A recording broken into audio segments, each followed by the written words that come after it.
हरे कृष्ण। आप सभी भक्तों का, सभी वैष्णवों का, सभी भागवतों का हार्दिक स्वागत, हार्दिक अभिनंदन आज की श्रीमद् भगवत गीता यथारूप की कक्षा में। आज हम करेंगे अध्याय 2, श्लोक संख्या 23 और 24। दो श्लोक आज हम कर लेंगे क्योंकि ये मिलते जुलते ही हैं। आप में से कोई भक्त अगर पढ़ना चाहेगा तो पढ़ लेगा, मैं एक्सप्लेन कर लूंगी। ठीक है। अध्याय 2 जिसका नाम है गीता का सार, या फिर हम इसको कहते हैं सांख्य योग के नाम से भी इस अध्याय को जानते हैं। नई नई छिन्दन्ति शस्त्राणि नैनं दहति पावकः न चैनं क्लेदयन्त्यापो न शोष्यति मारुतः।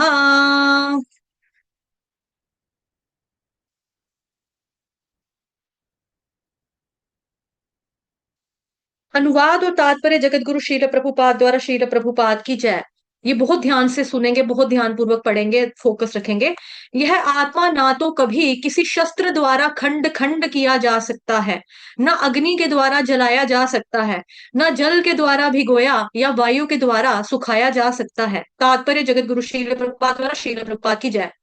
सारे हथियार यानी कि तलवार, आग्नेयास्त्र, वर्षा के अस्त्र, चक्रवात आदि आत्मा को मारने में असमर्थ हैं। ऐसा प्रतीत होता है कि आधुनिक आग्नेयास्त्रों के अतिरिक्त मिट्टी, जल, वायु, आकाश आदि के भी अनेक प्रकार के हथियार होते थे। यहां तक कि आधुनिक युग के नाभिकीय हथियारों की गणना भी आग्नेयास्त्रों में आग्नेयास्त्रों में की जाती है। यहाँ पे स है ये, यास्त्रों में की जाती है, किंतु पूर्व काल में विभिन्न पार्थिव तत्वों से बने हुए हथियार होते थे। आग्नेयास्त्रों का या आग्नेयास्त्र मतलब अग्नि वाला शस्त्र।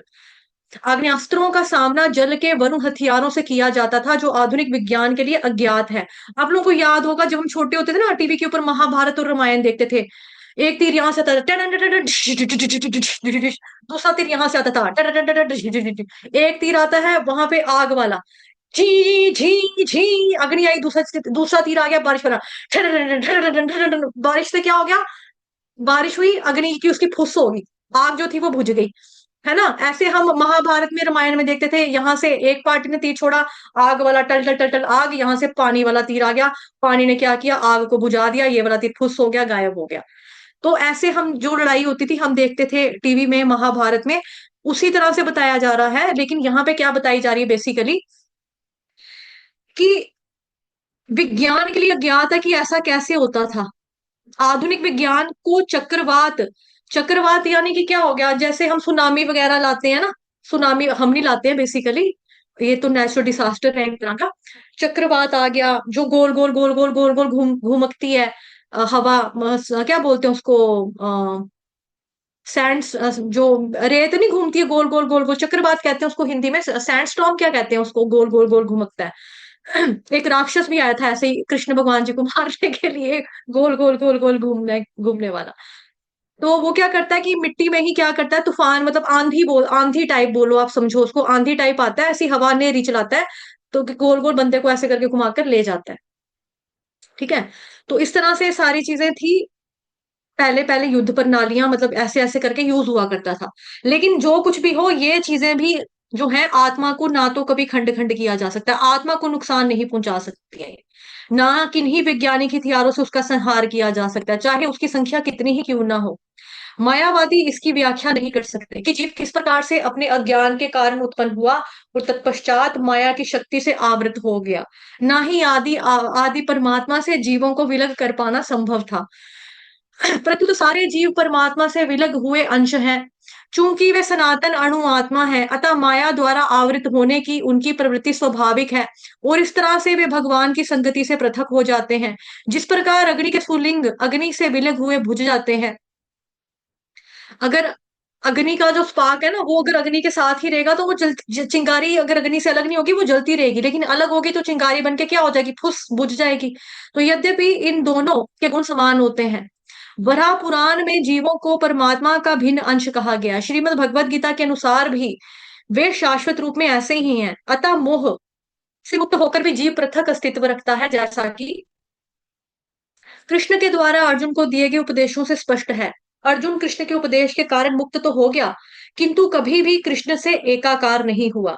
ठीक है, तो जो जैसे मायावादी बोल देते हैं ना कि हम ब्रह्म ज्योति में जाके लीन हो जाएंगे, विलीन हो जाएंगे, उसी के अंदर समा जाएंगे, यानी भगवान की आध्यात्मिक बॉडी का जो प्रकाश है, ठीक है, भगवान का आध्यात्मिक प्रकाश, उनसे निकलने वाली जो रोशनी है, लो है, उसी में हम जाकर समा जाएंगे।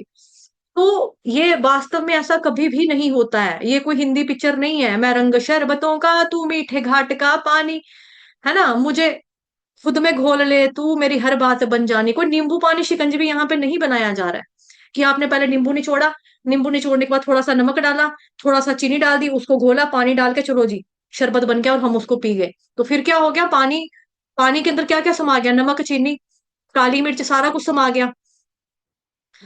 और ऐसे ही मायावादी सोचते हैं कि हम उसके अंदर जाकर लीन हो जाएंगे, एक हो जाएंगे। तो ऐसा कभी भी होने वाला नहीं है। यहाँ पे क्या लिखा है, अर्जुन कृष्ण के उपदेश से मुक्त तो हो गया, लेकिन वो कभी भी कृष्ण से एकाकार नहीं हुआ। ठीक है, एकाकार नहीं हुआ। और अर्जुन कौन है, भगवान जी का शुद्ध भक्त है, परम शुद्ध भक्त है। ठीक, एनीवेज पढ़ते हैं, यहाँ पे हमारे आत्मा के क्वालिटीज के बारे में बताया जा रहा है। यह आत्मा को किसी शस्त्र के द्वारा खंड खंड नहीं किया जा सकता। अब कोई सोचे कि आत्मा है ना, ये आत्मा है, तो आत्मा को मैं तलवार मारूंगा या तीर मारूंगा तो उसके अंदर छेद हो जाएगा। जैसे यूजली क्या होता है, किसी को गोली मारी जाती है, किसी को तीर मारा जाता है, तो वो तीर जब आर पार होता है तो क्या होता है, सुराख हो जाता है। जैसे आप देखते हो कि बाणशैया पर लेटे हुए थे भीष्म पितामह, तो उनको क्या हुआ, तीरों से छलनी हो गया कि तीरों से छेद हो गए पूरी बॉडी में, आर पार हो गए तीर। लेकिन आत्मा के केस में ऐसा नहीं होता। आत्मा को अग्नि के द्वारा नहीं जलाया जा सकता। शरीर जलता है, आत्मा कभी भी नहीं जलती है। ना ही उसको जल द्वारा भिगोया या गीला किया जा सकता है, ना ही हवा के द्वारा सुखाया जा सकता है। अरे आत्मा गीली होगी, चलो पंखा चला दो, एसी चला दो, चलो सूख जाएगी आत्मा, ऐसा भी कभी नहीं होता है। तो हमारी जो बॉडी बनी है वो किससे बनी है, पृथ्वी, जल, वायु, अग्नि, आकाश से, है ना। ये पांच तत्व श्री कृष्ण की भिन्न अपरा शक्ति है। ये 7 चैप्टर में भी पढ़ा है हमने पहले, मतलब जब भगवत गीता पूरी पढ़ी थी, वापस से स्टार्ट की है। जबकि आत्मा श्री कृष्ण की पराशक्ति है, जो कि अपराशक्ति की तुलना में श्रेष्ठ और उच्चतर है। इसलिए श्री कृष्ण यहाँ पर कह रहे हैं कि मेरी अपराशक्ति और उससे निर्मित अस्त्र शस्त्र आदि मेरी श्रेष्ठतर शक्ति यानी पराशक्ति को हानि पहुंचाने में सक्षम नहीं है। भीष्म, गुरु द्रोणाचार्य आदि कृष्ण की पराशक्ति यानी कि जीव शक्ति है, और अर्जुन के अस्त्र शस्त्र श्री कृष्ण की अपराशक्ति है।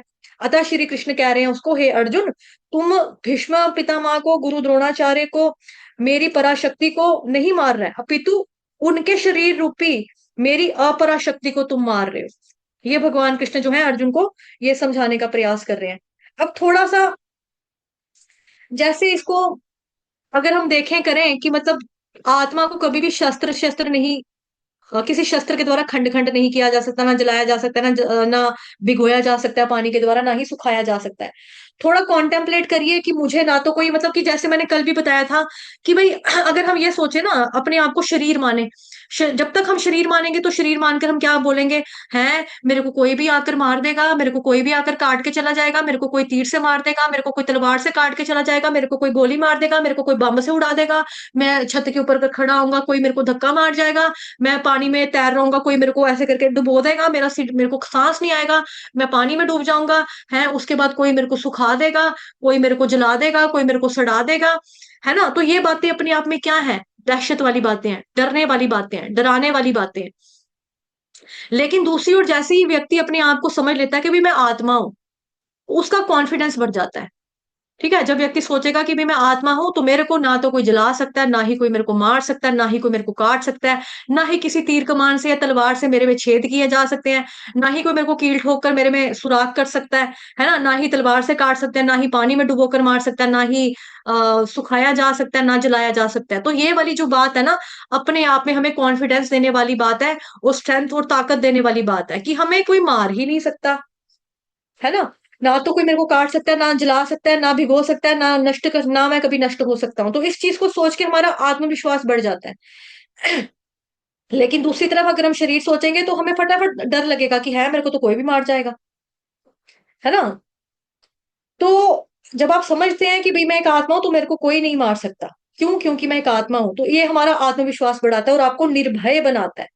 तो श्रीमद् भगवत गीता का जो ये दिव्य ज्ञान है, बेसिकली ये ज्ञान वास्तव में हमको निर्भय बनाता है कि अरे तू कटरे छिलने वाली चीज नहीं है, सब्जी थोड़ा तू जो तेरे को कोई पील कर देगा, आलू थोड़ा तो कोई तेरे को कोई चीज ऐसे करके वो कर देगा। तू आत्मा है, आत्मा, आत्मा को कोई शस्त्र नहीं काट सकता, ना भिगो सकता है, ना जला सकता है। It can not be destroyed.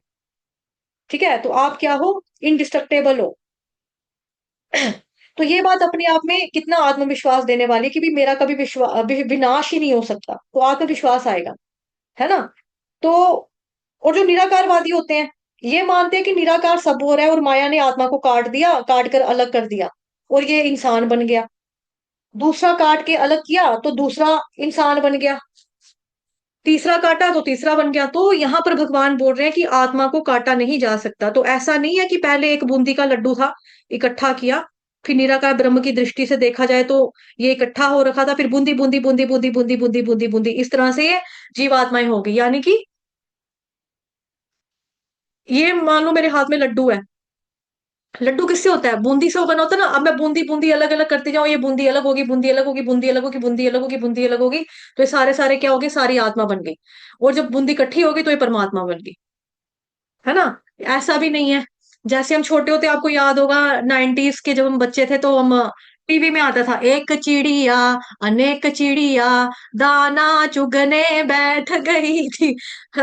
सुनते थे ना हम। फिर क्या हुआ दीदी? शिकारी ने उसको मार डाला, जाला बिछाया, वो क्या चिड़िया मर गई? नहीं, हिम्मत करके जाला उठा के भागी चिड़िया फुर। एकता बन गई मुट्ठी, बन गई ताकत, आ गया बल, हम बन गए परमात्मा। ऐसा नहीं है, ऐसा नहीं है। ठीक है, यहाँ पर ये वाला कंसेप्ट जो है बिल्कुल भी नहीं है कि हम आत्मा जो है जब बाद में अलग अलग होगी तो अलग अलग इंसान बन गए, ऐसे क्या है? नहीं, हम भगवान ही है। तो निराकार ब्रह्म की दृष्टि से देखा जाए तो पहले इकट्ठा हो रखा था, फिर बूंदी बूंदी हो गई है, तो इस तरह से सारी जीवात्माएं बन गई। ऐसा बिल्कुल भी नहीं होता है। तो इस बात को समझना है कि हमें आत्मा काटी नहीं जा सकती, जैसे कि अद्वैतवादी निराकारवादी मानते हैं कि आत्मा को काटा जा सकता है। Maya can cut the soul from nirbrahm, निर्ब्रह्मकार। ठीक है, तो माया कैन नॉट कट, तो अग्नि के द्वारा इसको जलाया नहीं जा सकता। यहाँ पर मतलब कि जो अग्नि है ना, जो अग्नि होती है उसके अंदर भी जीवात्मा रह सकती है। जैसे कई लोग बोलते हैं ना कि आप बोलते हो सूर्य देव, अब सूर्य देव कितना गर्म है, तो सूर्य देव भला कैसे हो सकते हैं? सूरज इतना गर्म है, सूरज के अंदर सूर्य देवता कैसे रह सकता है? कितना टेम्परेचर है वहां, कैसे रह सकता है? तो आप कहते हो कि सूर्य देव हो ही नहीं सकता। अरे कैसे नहीं हो सकता? जब इस दुनिया के अंदर फायर के अंदर फायर बैक्टीरिया हो सकता है, तो सूरज के अंदर सूर्य देव नहीं हो सकता? वाटर के अंदर वाटर बैक्टीरिया हो सकते हैं ना, पानी, पानी वाले कीटाणु, पानी के अंदर पानी वाले कीटाणु भी तो रहते हैं, तो वो कैसे नहीं रह सकते? सूरज के अंदर सूरज वाले बैक्टीरिया कैसे नहीं रह सकते? मतलब कि फायर के अंदर फायर बैक्टीरिया कैसे नहीं हो सकता? तो सूरज के अंदर सूर्य देवता क्यों नहीं हो सकता? तो जिस तरह से जो धरती पर रहते हैं उनको शरीर मिलता है जमीन पे रहने वाला, ठीक है, जो पानी के अंदर रहता है उसको पानी के अंदर रहने वाला शरीर मिलता है। जैसे हम लोग हैं, हम जमीन पे रहने वाले लोग हैं, तो हमें शरीर मिला है कि हम पृथ्वी के ऊपर अपना चले फिरे, खाएं पिए, नाचे गाएं, जो करना है करें। मछली का शरीर पानी वाला है, मछली जल की रानी है, जीवन उसका पानी है, हाथ लगाओ डर जाएगी, बाहर निकालो मर जाएगी। तो मछली की जो जिंदगी है वो पानी के अंदर ही रहने वाली है, वो पानी के अंदर रहने वाला जीव है, उसको बाहर निकालेंगे वो मर जाएगी। उसके लिए जमीन क्या हो जाएगी? फॉरेन कंट्री हो जाएगी। है यार, मैं तो फॉरेन देश में आके मैं तो मर रही हूँ, यहाँ पे मेरे को वापस मेरे देश में डालो, मेरे को पानी में फेंको वापस। वो तो ये सोचेगी ना। तो अगर कोई क्या बोलेगा, मंद बुद्धि व्यक्ति जो है वो मछली को पानी से बाहर निकालेगा और मछली को बाहर निकालेगा, जमीन के ऊपर रखेगा, मछली तड़पेगी, छटपटाएगी, और व्यक्ति ताड़ी मार के सोच, देखो देखो मछली डांस कर रही है, मछली कितना अच्छा नाचती है, ये मछली कितनी खुश हो रही है, नाच रही है, तो डांस कर रही है। वो डांस नहीं कर रही है, वो तड़प रही है। क्यों? क्योंकि उसके लिए आपने उसको फॉरेन कंट्री में लाकर छोड़ दिया, बिठा दिया। वो पानी का जीव है, पानी के जीव को आपने क्या किया? जमीन पे ला दिया। तो जमीन और पानी मतलब उसी तरह से, मतलब बेसिकली क्या है कि हर जीव जो आत्मा है ना, आत्मा का जैसे हम लोग हैं, हमारे लिए क्या बताया भगवान ने? जमीन बनाई है रहने के लिए, है ना? तो उसी तरह से ऐसे ही है कि जैसे हम लोग जो है, हमको शरीर मिला है, अर्थली बॉडी मिली हुई है, तो उसी तरह से जो अग्नि में रहते हैं उनकी बॉडी फायर वाली है, अग्नि वाली होती है। फायर के अंदर फायर बैक्टीरिया है, वो आराम से वहां पे रहता है अंदर, और अगर उसको फायर से बाहर निकालो तो वो मर जाता है। जैसे मछली को बाहर निकालो, मछली जल की रानी है, जीवन उसका पानी है, हाथ लगाओ डर जाएगी, बाहर निकालो मर जाएगी। तो इसीलिए आत्मा जो है, इवन शरीर भी कुछ ऐसा है कि जिसको जलाया नहीं जा सकता। आत्मा को तो फिर क्या कहना, है ना। तो उसी प्रकार से उसको भिगोया नहीं जा सकता। जो हमारा शरीर है उसको पानी में जाकर अगर हम जाएंगे पानी में तो गल जाएगा। पर ऐसे भी शरीर है जो नहीं गलते पानी के अंदर, ऐसी क्वालिटी भी है कि पानी के अंदर भिगोया ना जा सके। तो फिर आत्मा का क्या कहना। तो आत्मा जो है वास्तव में वो डिस्ट्रॉय नहीं की जा सकती। ये बॉम्ब प्रूफ है, वाटर प्रूफ है, वेपन प्रूफ है। इसलिए इसे शरीर से कंपेयर करें अगर, तो आत्मा है सच्चित आनंद और बॉडी है असत अचित निरानंद। बॉडी को काट भी सकते हैं, भिगो भी सकते हैं, डुबो भी सकते हैं, नष्ट भी कर सकते हैं, जला भी सकते हैं, लेकिन आत्मा को कभी भी नष्ट नहीं कर सकते। तो अगर हम खुद को शरीर मानेंगे तो हर पर क्या रहेंगे, डरते रहेंगे, डरते रहेंगे, डरते रहेंगे। और अगर हम खुद को आत्मा मानेंगे तो हम हमेशा निर्भय रहेंगे। तो ये हमारी चॉइस है कि हम अपने आप को शरीर मानेंगे या फिर आत्मा मानेंगे। ठीक है। तो हर पल डर डर के रहना किसको चाहिए। अपने आप को जो शरीर मानेगा वो हर पल क्या करेगा, डर डर के जिएगा। हर कदम पर कोई कातिल है, कहाँ जाए कोई, घर से भी बाहर नहीं निकलेंगे, कहाँ जाए, मर गया तो दुनिया बड़ी खराब है, किसी ने मेरे को गोली मार दी तो, एक्सीडेंट हो गया तो, सड़क पर गाड़ी ने टक्कर मार दी तो मैं बाहर नहीं जाऊंगा, है ना। और जब हम दूसरी तरफ अपने आप को जो है आत्मा मानेंगे तो हम क्या हो जाएंगे, हम बोल्ड हो जाएंगे, स्ट्रांग हो जाएंगे। ठीक। ये है। अगला श्लोक पढ़ेंगे। इसमें भी आत्मा के गुण हैं इसके बारे में, इसीलिए हम अगला भी पढ़ रहे हैं। हरे कृष्ण। कोई पढ़ेगा, मैं एक्सप्लेन कर लूंगी। किसका उच्चारण है जो ठीक है। मैं ढूंढ रही हूँ। जो पुराने वाले हैं उसमें से कोई बच्चा, चलो लाडली माता जी आप ही पढ़ लो। गाइए। अ- अच्छेद्यो अम अयम द दाहयो अयम क्लेदो अश अशोष्य एव च नित्यः सर्वगतस्थाणुर्जलो अयम इतनी देर लगाओगे जल्दी आलू ले जाओ। सनातनः। हम्म। ओके आगे पढ़ो माता जी, ये अनुवाद और तात्पर्य पढ़ लो फटाफट से। यह आत्मा अखंडित तथा अघुलनशील है। इसे ना तो जलाया जा सकता है, ना ही सुखाया जा सकता है। यह शाश्वत, सर्वव्यापी, अविकारी, स्थिर तथा सदैव एक एक सा रहने वाला है। हरे कृष्ण। माता जी रुक जाओ, ठीक है। एक तो यहाँ पर है अघुलनशील, अघुलनशील, ठीक है। और इसको स्थिर नहीं पढ़ते हैं, स्थिर पढ़ते हैं, स्थिर। ठीक है। इसके आगे ई की मात्रा है ना, ई से इमली नहीं ना लगा है, तो स्थिर। ठीक। चलो। तात्पर्य जगत मैं पढ़ लेती हूँ फटाफट से। तात्पर्य जगत गुरु श्रील प्रभुपाद द्वारा श्रील प्रभुपाद की जय। अणु आत्मा के इतने सारे गुण यह सिद्ध करते हैं कि आत्मा पूर्ण आत्मा का अणु अंश है और बिना किसी परिवर्तन के निरंतर उसी प्रकार बना रहता है। उसी तरह से बना रहना मतलब एज इट इज बना रहता है, ठीक है। इस प्रसंग में अद्वैतवाद को व्यवहित करना कठिन है, क्योंकि अणु आत्मा कभी भी परमात्मा के साथ मिलकर एक नहीं हो सकती। भौतिक कलमश से मुक्त होकर अणु आत्मा भगवान के तेज के किरणों की आध्यात्मिक स्फुलिंग बनकर रहना चाह सकता है, किंतु बुद्धिमान जीव तो भगवान की संगति करने के लिए वैकुंठ लोक में प्रवेश करता है। सर्वगत शब्द महत्वपूर्ण है, क्योंकि इसमें कोई संशय नहीं है कि जीव भगवान की समग्र सृष्टि में फैले हुए हैं। वे जल थल वायु पृथ्वी के भीतर तथा अग्नि के भीतर भी रहते हैं। तो यह मानते हैं कि वे अग्नि में स्वाहा हो जाते हैं, वह ठीक नहीं है, क्योंकि यहाँ कहा गया है कि आत्मा को अग्नि के द्वारा नहीं जलाया जा सकता। अतः इसमें संदेह नहीं है कि सूर्यलोक में भी उपयुक्त प्राणी निवास करते हैं। यदि सूर्यलोक निर्जन हो तो सर्वगत शब्द निरर्थक हो जाता है। ठीक है। तो इसके बारे में चर्चा हमने जस्ट अभी किया ना। जैसे सूरज का आपको एग्जांपल ये था, सूरज जो अग्नि है, अग्नि के अंदर भी अग्नि वाले बैक्टीरिया होते हैं, तो सूरज लोक में सूर्य देवता भी रहते हैं, रह सकते हैं ना। ऐसा नहीं है, पानी का जीव है वो पानी के अंदर भी रह सकता है और पानी के अंदर वाटर बैक्टीरिया भी मौजूद होते हैं। तो ऐसा नहीं है कि भाई ये कैसे रह रहे हैं, कैसे हो सकता है, ऐसा नहीं है। ठीक है। साथ ही हम दूसरा वाला भी पढ़ लेते हैं, इसको साथ ही एक इकट्ठा चर्चा कर लेंगे। 25 नंबर का, ठीक है। लाडली माता जी पढ़ो।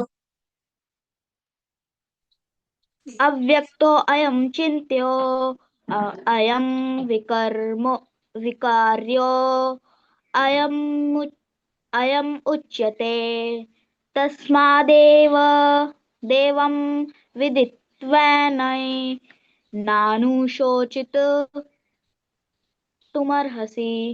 करीब ठीक है, आगे तुमर्हसि। पढ़ो। यह आत्मा यह आत्मा अव्यक्त, अकल्पनीय तथा अपरिवर्तनीय कहा जाता है। यह जानकर तुम्हें शरीर के लिए शोक नहीं करना चाहिए। तात्पर्य जगत गुरु श्रील प्रभुपाद द्वारा श्रील प्रभुपाद की जय। जैसा कि पहले ही कहा जा चुका है कि आत्मा इतना सूक्ष्म है कि इसे सर्वाधिक शक्तिशाली सूक्ष्म दर्शी यंत्र से भी नहीं देखा जा सकता, अतः यह अदृश्य है। जहां तक आत्मा के अस्तित्व का संबंध है, श्रुति के प्रमाण के अतिरिक्त अन्य किसी प्रयोग के द्वारा इसके अस्तित्व को सिद्ध नहीं किया जा सकता। हमें इसे सत्य को स्वीकार करना पड़ता है, क्योंकि अनुभव गम्य सत्य होते हुए भी यह आत्मा के अस्तित्व को समझने के लिए अन्य कोई साधन नहीं है। हमें अनेक बातें केवल उच्च प्रमाणों के आधार पर माननी पड़ती हैं। कोई भी अपनी माता के आधार पर अपने पिता के अस्तित्व को अस्वीकार नहीं कर सकता। कि बच्चा होता है, छोटा बच्चा होता है, पूछता है मम्मा पापा कौन है, तो मम्मा कहती है ये आपके पापा है ना। तो पिता के स्वरूप को जानने का साधन, एकमात्र प्रमाण प्रूफ क्या है? माता है, मम्मा बताती है। इसी प्रकार वेदा अध्ययन, वेद जो है वो हमारी क्या है? माता है, जो हमें बताते हैं कि कृष्ण आपके परम पिता है।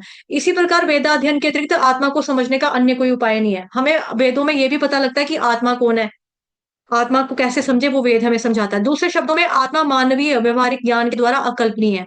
आत्मा चेतना है और चेतन है। वेदों के इस कथन को हमें स्वीकार करना पड़ेगा। आत्मा में शरीर जैसे परिवर्तन नहीं होते। मूलतः अविकारी रहते हुए आत्मा अनंत परमात्मा की तुलना में अणुरूप है। परमात्मा अनंत है और अणु आत्मा अति सूक्ष्म है। अतः अति सूक्ष्म आत्मा अविकारी होने के कारण अनंत आत्मा भगवान के तुल्य नहीं हो सकता। यही भाव वेदों में भिन्न भिन्न प्रकार से आत्मा के स्थायित्व की पुष्टि करने के लिए दोहराया गया। किसी बात का दोहराना उस तथ्य को बिना किसी त्रुटि के समझने के लिए आवश्यक है। ठीक है, तो क्या हमने मतलब इन दो श्लोकों में क्या पढ़ लिया? 24-25 में देखो, आत्मा क्या अखंडित है, अघुलनशील है, इसको ना तो जलाया जा सकता है ना सुखाया जा सकता है। ये वाली बातें हमने पहले वाले में भी पढ़ी। यह शाश्वत है, ये उससे पहले वाले श्लोक में पढ़ी। सर्वव्यापी, अविकारी, स्थिर, सदैव एक सा बने रहने वाला है। ठीक है, फिर हमने क्या पढ़ा? यह आत्मा अव्यक्त है, अकल्पनीय है, अपरिवर्तनीय है। इसके बारे में भी पहले पढ़ा था, ये बात रिपीट हो रही है। यह जानकर तुम्हें शरीर के लिए शोक जो है वो नहीं करना चाहिए। तो आत्मा क्या अखंडित है, इसको खंड खंड नहीं किया जा सकता, मतलब कि बांटा नहीं जा सकता। मतलब कि आत्मा को जैसे हम कहते हैं ना कि जब हमें गुस्सा चढ़ता है कभी कभी, तो या फिल्मों में आपने देखा होगा जब कोई हीरो को गुस्सा आता है, मैं तेरे को चीर के तेरी टांगों से चीर के तेरे को दो बना दूंगा, यानी कि तू है एक लेकिन तेरी टांगों से चीरूंगा तो तू दो हो जाएगा। ठीक है, मैं इसको काट काट के तेरे टोटे टोटे कर दूंगा, मतलब कि काट काट के तेरे टुकड़े टुकड़े कर दूंगा, है ना। पंजाबी में बोलते तेरे टोटे टोटे कर देंगा। तो हिंदी में बोलते हैं कि तेरे टुकड़े टुकड़े कर दूंगा, पंजाबी में, है ना, ये चीज बोलते हैं। तो लेकिन आत्मा के केस में ऐसा नहीं है कि आपको आत्मा के ऊपर गुस्सा चढ़ा तो आपने आत्मा को काटा काटा काटा काटा काटा काटा तो टुकड़े टुकड़े कर दिए। तो वही यहाँ पे बताया जा रहा है कि खंड खंड कोई नहीं कर सकता इसको।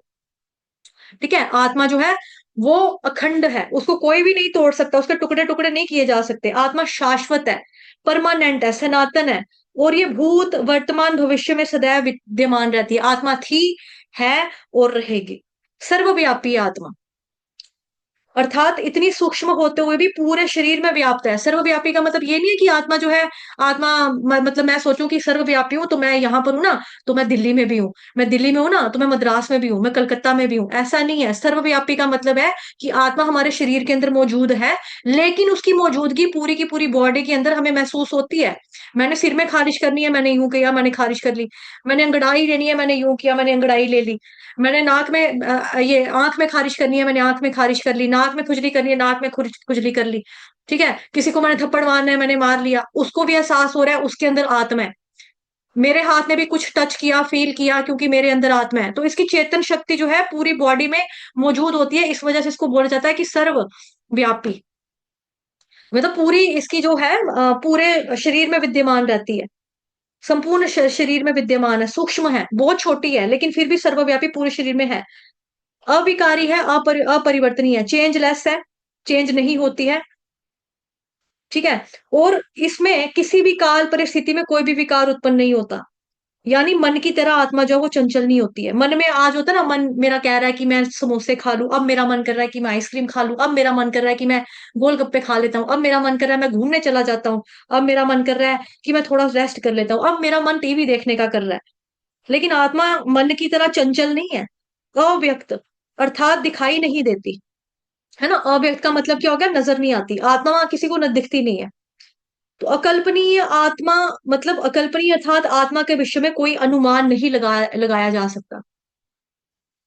ठीक है। इसके विषय में शास्त्रों से ही हमें ज्ञान प्राप्त किया जा सकता है। तो कृष्ण भगवान अर्जुन को कह रहे हैं कि इस प्रकार से आत्मा का स्वभाव जानकर उसके लिए शोक का त्याग मत कर और युद्ध उठ, लड़ाई कर, युद्ध करो, युद्ध करना ही तुम्हारा धर्म है, क्योंकि आप क्षत्रिय हो।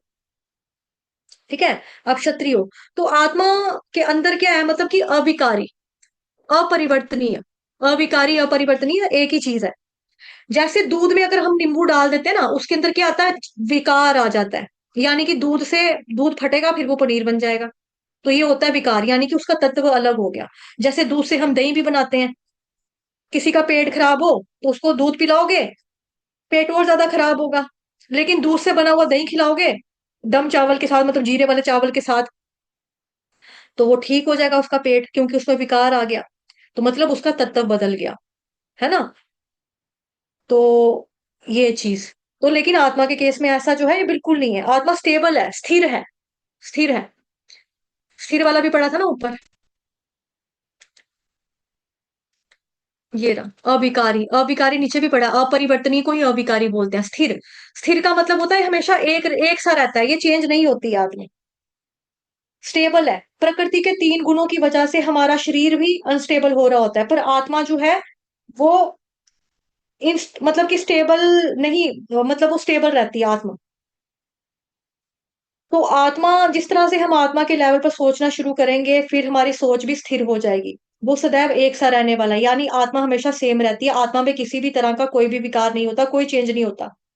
ठीक है। जैसे हमने डिस्कस किया था ना पहले पिछले श्लोकों में, 6 तरह के बॉडी के अंदर चेंजेस होते हैं। बच्चा जन्म लेता है ना, फिर पैदा होता है, फिर बढ़ता है, फिर बूढ़ा होता है, फिर मरता है, बॉडी की कमजोरी होती है, फिर एक दिन मर जाता है। तो आत्मा के केस में ऐसा बिल्कुल भी नहीं होता है। अव्यक्त का मतलब क्या हो गया कि इसको कोई भी, इसके बारे में चर्चा होगी है वैसे, कोई देख नहीं पाता, कोई छू नहीं पाता, कोई सूंघ भी नहीं पाएगा उसको, तो अव्यक्त है ना। जैसे साइंस जो है वो नहीं मानती कि आत्मा जैसी कोई चीज होती है, लेकिन ऐसा होता है कि आत्मा जैसी चीज होती है। जैसे आप लोगों ने देखा होगा, एक पुरानी फिल्म आई थी, कर्ज फिल्म, उसमें हम टन डन टन टन डन टन टन डन टन टन, एक हसीना थी, एक दीवाना था। उसमें क्या होता है, लड़के का पुनर्जन्म होता है, ऋषि कपूर का।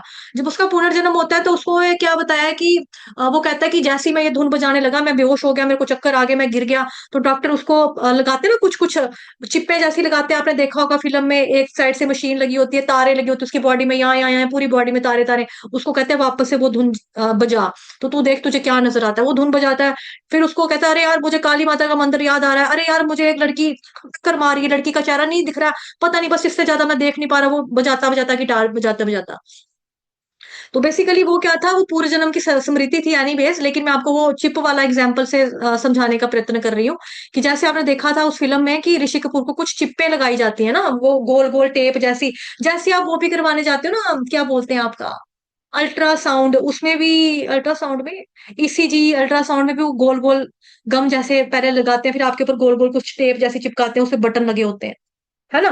तार होती है, तार आपकी मशीन के साथ जुड़ी होती है। तो ऐसे ही इस बात को साबित करने के लिए एक डॉक्टर पेनफील्ड का नाम का इंसान था, उसने इस बात को साबित करने के लिए एक एक्सपेरिमेंट किया। एक इंसान की बॉडी के ऊपर, सिर के ऊपर आगे पीछे क्लिप लगा दिया कि जो दिमाग है ना ये सारा कुछ करता है, तो आत्मा जैसी कोई चीज ही नहीं होती।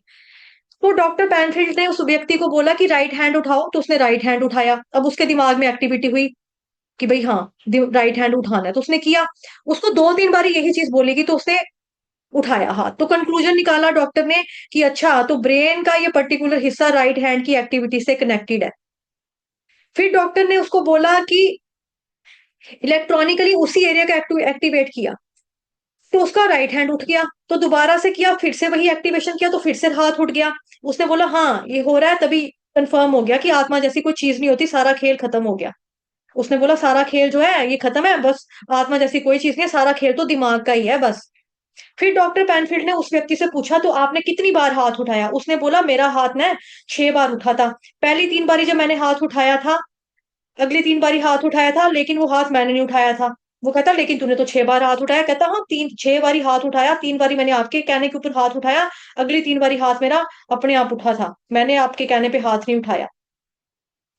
वो बार बार एक्सपेरिमेंट किया लेकिन सेम रिजल्ट आ रहा है। फिर फाइनली डॉक्टर पेनफील्ड ने इस बात को कंक्लूड किया कि हमारी बॉडी में कुछ तो ऐसी चीज है, बेसिकली आत्मा, जिसको वो मानता नहीं था। उसने बोला यार हाँ, कुछ तो ऐसी चीज है जिसका इस्तेमाल दिमाग कर रहा है, ब्रेन कर रहा है, शरीर को कंट्रोल करने के लिए। तो पहली 3 बारी जब व्यक्ति ने हाथ उठाया तो reason being the soul was using this part of brain to move hand, है ना। अगली 3 बार आत्मा नहीं कर रही थी, वो इलेक्ट्रॉनिकली एक्टिवेट किया हुआ हाथ उठा। लेकिन बंदे ने क्या बोला? हाथ उठा था लेकिन मैंने नहीं उठाया। उसने, डॉक्टर ने क्या बोला? हाँ, ये मतलब कि बॉडी के अंदर कोई एक ऐसी चीज तो है जो है, लेकिन पता नहीं कि क्या है। तो जो पता नहीं क्या है वो क्या थी? अव्यक्त, अकल्पनीय आत्मा। वो आत्मा थी जिसको माना नहीं था डॉक्टर ने। ठीक है। तो हमने भी कभी नहीं सोचा था ना ये चीज, कि मैं क्या हूं, मैं शाश्वत हूँ, पुरातन हूँ, मैं जन्मा हूँ, अविनाशी हूँ, अकल्पनीय हूँ। हम अपने बारे में सोचकर हैरान हो जाते हैं, है ना। एक सेकंड रुको।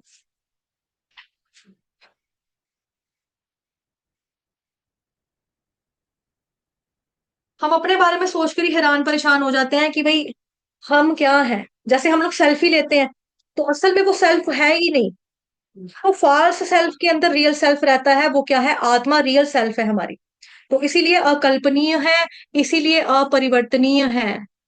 हमारी जब शरीर की फोटो हम खींचते हैं तो हमें लगता है ना, जैसे आप छोटे होते कि आप अपनी फोटो देखोगे, मम्मा ये कौन है, ये काका कौन है, ये काका तू है।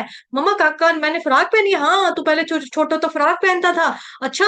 हाँ, ये मैं कब का हूँ? ये तब 4 इयर्स का हुआ था, तो तब तुझे स्कूल भेजा था, पहली बार स्कूल गया था। अच्छा मम्मा ये कौन है? ये भी तू है, तू 14 साल का बच्चा दिख रहा है यहाँ पे। अच्छा, ये तो मैं हूँ। अब तो मैं अपने आप को पहचान गई, अब तो मेरे को लग गया पता, ये काका ये तो मैं हूँ। तो ऐसे क्या होता है, हमारी बॉडी चेंज होती है, बच्चा बच्चे से बड़ा, बुढ़ा, ऐसे ऐसे करते हैं हम। लेकिन आत्मा जो अंदर बैठी होती है उसका कोई फोटो नहीं खींच सकता, उसका कोई फोटो नहीं खींच सकता, है ना। तो ये क्या है, यही चीज हमें यहाँ पर बताया, मतलब इसको आप ऐसे भी समझ सकते हो। ठीक है, इसमें कोई चेंजेस नहीं होती, अपरिवर्तनीय है, अपरिवर्तनीय है। तो वही अर्जुन को भगवान कृष्ण 24 श्लोक में ऑलरेडी चर्चा हम कर चुके हैं ना, कि तुम्हें शरीर के लिए शोक नहीं करना चाहिए। तो जो आत्मा के स्वभाव को जान गया वो कभी शोक नहीं करेगा, वो जानेगा। जैसे अर्जुन है कि भाई मेरे सामने भीष्म पितामह नहीं है, इनकी सोल डिस्ट्रॉय होने वाली नहीं है, बल्कि ये तो बुजुर्ग हो चुके हैं। तो यहाँ पर वो क्षत्रिय धर्म का पालन करेंगे। क्षत्रिय धर्म का पालन करते हुए उनका जब शरीर छूटेगा तो न्यू फ्रेश बॉडी मिलेगी, लेकिन धर्म के लिए युद्ध करते हुए। तो ऐसा नहीं है, लेकिन इसका मतलब कि जो हमारे घर में बुढ़े बैठे हैं, बुजुर्ग बैठे हैं, दादू तो मर ही नहीं रहे हैं, ये पर दादे कितने साल के हो गए हैं तो जा ही नहीं रहे हैं, लाओ चाकू इनको काट देते हैं, खत्म करते हैं, आगे जाएंगे, इनको नया शरीर मिल जाएगा। हमें ऐसे करके कत्लेआम नहीं करना है किसी का, कि ये तो जा ही नहीं रहा है। हमने गीता में पढ़ लिया जो बूढ़े होते हैं फिर नया शरीर मिल जाएगा, उस तरह से हमको ऐसा नहीं करना है। ठीक है, इस बात का भी ध्यान रखना है हमें, कि ये नहीं है कि बूढ़ा है तो मरे मरे, अपनी मौत मरे कोई, ठीक है ना। तो ये चीज, आपका शरीर खराब हो चुका है, आपको नया शरीर देता है, अभी दे दूंगा तो चाकू घोंप दिया, ऐसा नहीं करना है। ऐसा सोच के घर के बुजुर्गों को नहीं मारना है कि अब खराब हो गया शरीर नया दिला देंगे, नहीं। इस श्लोक का मतलब ये नहीं है। लेकिन हाँ, ये बात समझने वाली है कि शरीर के मरने पर लोग इतना शोक करते हैं, तो सालों सालों तक भगवान को लेकर उनमें ग्रज रहता है कि आपने मेरे पिताजी को छीन लिया, मेरी पत्नी मार दी, है ना। लेकिन आत्मा जो है, आत्मा तो नित्य है, ऐसा व्यक्ति कभी भी दुखी नहीं होगा जो सोच समझ जाएगा इस बात को। तो बॉडी का स्वभाव है कि हर व्यक्ति जानता है कि बॉडी तो नष्ट होनी ही होनी है, ये शरीर तो मिट्टी है, मिट्टी में मिलेगा, सबको पता है। लेकिन शोक भला क्यों आता है? शोक इसलिए आता है क्योंकि हम बॉडी मानते हैं अपने आप को, हम शरीर मानते हैं अपने आप को, इसीलिए हमको दुख होता है। एक जगह थी, वहां पे लिफ्ट बहुत धीरे धीरे चल रही थी, होले होले। तो लोग जो है वो बोर हो जाया करते थे कि इतना टाइम लग जाता है। तो उन्होंने इंजीनियर को बुलाया, भैया इसकी स्पीड बढ़ाओ लिफ्ट की, इतना टाइम वेस्ट होता है इसमें। अब उसने कैलकुलेट किया कि स्पीड बढ़ाने के लिए काफी इन्वेस्टमेंट करनी पड़ेगी, तो उसने एक सिंपल सॉल्यूशन किया। उसके बाद सारी कंप्लेंट्स आनी बंद होगी। उसने क्या किया कि ना, लिफ्ट के अंदर शीशे लगवा दिए। अब शीशे लगा दिए तो लोग क्या करते थे, लिफ्ट में चढ़ने की, लिफ्ट जो थी लिफ्ट में चढ़ते थे, लेकिन लिफ्ट अगर धीरे धीरे चल रही है, लोग अपना शीशे में मुंह देखते रहते हैं। लड़की को लिपस्टिक लगा रही है, कोई लड़का बाल ठीक कर रहा है, ऐसे ऐसे करके अपने, है, लड़की को सुरमा डाल रही है अपनी आंखों में, कोई काजल लगा रही है। तो लोग अपने शरीर की देख रेख में लगे रहे, क्योंकि लिफ्ट वाले को भी पता है, आई मीन वो इंजीनियर को भी मालूम है कि लोग अपने ब्यूटी में इतना ज्यादा मसरूफ रहेंगे, बिजी रहेंगे कि उनको हमें देर हो रही है, टाइम हो रहा है, ख्याल ही नहीं आएगा। तो वही हो गया ना, हमें देर हो रही है, टाइम हो रहा है हमारा भगवत धाम जाने का, लेकिन हमको ख्याल ही नहीं आ रहा। हम अपने मेकअप में, ब्यूटी प्रोडक्ट्स, बाल सफेद हो गए तो काले कर लो, दांत टूट गए तो नकली दांत लगवा लो, जबड़ा लगवा लो पूरा का पूरा, फिर आपका कान खराब हो गए तो मशीन लगा लो। ये बेसिकली लेटर्स आती है हमको भगवान की टाइम टू टाइम, कि अब आपका जाने का टाइम आ रहा है, रोशनी कम हो रही है आंखों की, कानों से सुनाई कम दे रहा है, दांतों से स्वाद चला गया जीभ का, है ना, अब डंडा पकड़ के चल रहे हो, घुटनों ने जवाब दे दिया है, अब आपका मरने का टाइम आ रहा है, तो हरि का नाम लो, भज गोविंदम भज गोविंदम भज गोविंदम मूढ़ मते। लेकिन हम अपने आप को शरीर मानते हैं, और एट द एंड तक हम क्या करते रहते हैं, इसको बचाने की कोशिश, इसको बचाने की कोशिश में हम भगवान जी का जो वहां पे जाने का जो हमारा टाइम है, उसको हम वेस्ट करते रहते हैं। यानी भगवान की भक्ति करके जो हमारा माध्यम है ना, भक्ति करके भजन करके वहां पर जाना, वो हम नहीं कर रहे हैं, तो हमें वो करना चाहिए। तो हमारा टाइम, हम बेसिकली हमें लगता है कि हम टाइम पास कर रहे हैं अपना, शीशा देखकर, शक्ल देखकर, सज कर, संभर कर, बट बेसिकली हम अपना समय जो है वो नष्ट कर रहे हैं। ठीक है, तो ये करते करते हम मर जाएंगे, लेकिन भगवान की भक्ति नहीं करेंगे तो फिर हमारे साथ बहुत बड़ा घपला हो जाएगा। जहां पे थे वहीं पे रहेंगे, हम जन्म जरा मृत्यु व्याधि में ही रहेंगे। ठीक है, तो जो इंसान शरीर को आइडेंटिफाई करता है, तो सारे सुख दुख का उतार चढ़ाव बना रहेगा, लगा रहता है व्यक्ति के जीवन में। अगर इंसान को शरीर समझेगा अपने आप को, तो हमें अपने आप को आत्मा समझना है और आत्मा के लिए कार्य करना है। तो आत्मा की जैसे शरीर की डाइट होती है, खाना पीना, दूध, जूस, मिल्क शेक, शरबत, ये सब लेना है ना, सब्जियां, फल फ्रूट खाने, उसी तरह से आत्मा की डाइट है हरे हरि कृष्ण का जप करना। हरे नाम हरे नाम केवलम कलो नास्त्यव नास्त्यव नास्त्यव गतिरन्यथा। कलयुग में हरि का नाम लो, इसके अलावा कलयुग में और कोई उपाय नहीं है, नहीं है, नहीं है। ठीक है, वांछा कल्पतरुभ्यश्च कृपा सिंधु च पतितनां पावनेभ्यो वैष्णवेभ्यो नमो नमः। अनंत कोटि वैष्णव वृंद की जय जगत गुरु शील प्रभुपाद की, जय श्री जय कृष्णचंद्र भगवान की, जय ग्रंथराज श्रीमद् भागवत महापुराण की, जय श्रीमद् भगवद गीता यथारूप की, जय आज के आनंद की, जय आज आप सभी भक्तजनों की जय। हरे कृष्ण कृष्ण कृष्ण हरे हरे, हरे राम राम राम हरे।